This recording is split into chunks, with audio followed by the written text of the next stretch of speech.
বন্ধুরা, জিকুটেকের আরেকটি নতুন ভিডিওতে সবাইকে স্বাগতম। আজকে আমি দেখাবো ফেসবুক কেমন করে ডিঅ্যাক্টিভ করবেন। সেটা হতে পারে পার্মানেন্ট ডিঅ্যাক্টিভ অথবা টেম্পোরারি ডিঅ্যাক্টিভ। চলুন শুরু করি। ফেসবুকে আসার পরে প্রথমে আপনাকে যেতে হবে থ্রি ডট অপশানে ক্লিক করুন। ক্লিক করার পর আপনার স্ক্রল করে নিচের দিকে যেতে হবে। যার পর দেখবেন এখানে লেখা আছে সেটিং অ্যান্ড প্রাইভেসি।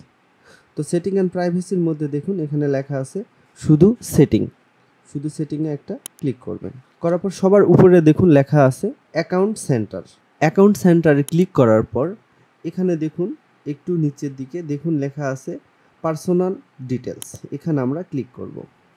ক্লিক করার পর দেখুন এখানে সবার নিচে লেখা আছে অ্যাকাউন্ট ওনারশিপ অ্যান্ড কন্ট্রোল। তো আমরা অ্যাকাউন্ট ওনারশিপ অ্যান্ড কন্ট্রোলে ক্লিক করব। অ্যাকাউন্ট ওনারশিপ অ্যান্ড কন্ট্রোলে ক্লিক করার পর দেখুন এখানে ডিঅ্যাক্টিভ অথবা ডিলেট।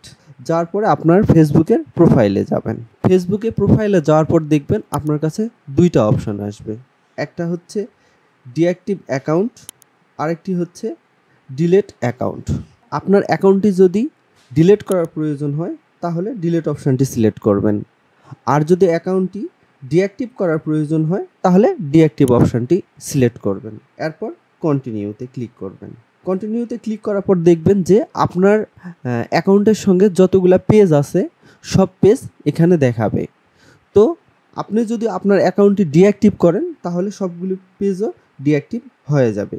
তো এরপরে আপনি যাবেন ডাইরেক্ট কন্টিনিউতে যাওয়ার পরে আপনার এখানে যাবে আপনার ফেসবুকের পাসওয়ার্ড। আপনি যদি পাসওয়ার্ডটি দেন তাহলে আপনি যদি পার্মানেন্ট ডিলেট সিলেক্ট করেন তাহলে আপনার অ্যাকাউন্টটি ডিলেট হয়ে যাবে, আর যদি আপনি ডিঅ্যাক্টিভ অপশানটি সিলেক্ট করেন তাহলে আপনার অ্যাকাউন্টটি ডিঅ্যাক্টিভ হয়ে যাবে।